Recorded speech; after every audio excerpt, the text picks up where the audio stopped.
Cabinet मंत्री हसन मुश्रीफ साहेब आपल्यासोबत आहे. साहेब, अधिवेशन आहे, शक्तीपीठ महामार्गासंदर्भात काही महत्त्वाचं भाष्य या अधिवेशनात होईल असं वाटतं? नाही, शक्तीपीठ महामार्गाबद्दल मुख्यमंत्र्यांनी यापूर्वी सांगितलेलं आहे की हा रस्ता आपल्याला करायचा आहे, परंतु आम्ही शेतकऱ्यांच्यावर लादणार नाही.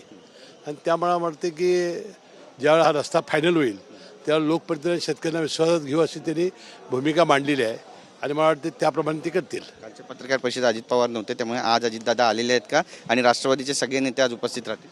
अजितदादा पवार हे आपल्या मुलाच्या लग्नाला गेले होते. कालच मुख्यमंत्र्यांनी खुलासा केला, ते आज सकाळी आलेले आहेत आणि तुमच्या TV 9ला चालू आहे यशवंत सकाळी शिष्टमंडळ अजित पवार यांच्या भेटीला म्हणून. इंडिगोची जी स्ट्राईक सुरू आहे त्यामुळे बरेचसे नेते येऊ शकलेले नाहीत. काही ट्रेन सगळे आलेले आहेत, समृद्धी महामार्गाला आलेले आहेत, ट्रेननं आलेले आहेत, मी सुद्धा ट्रेननं आलो, सगळे पोचलेले आहेत.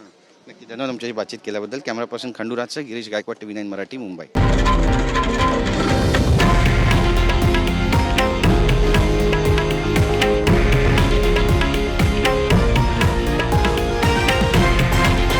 हे आहे देशातील नंबर 1 न्यूज नेटवर्क आणि आपण पाहत आहात TV 9 मराठी, एकमेव.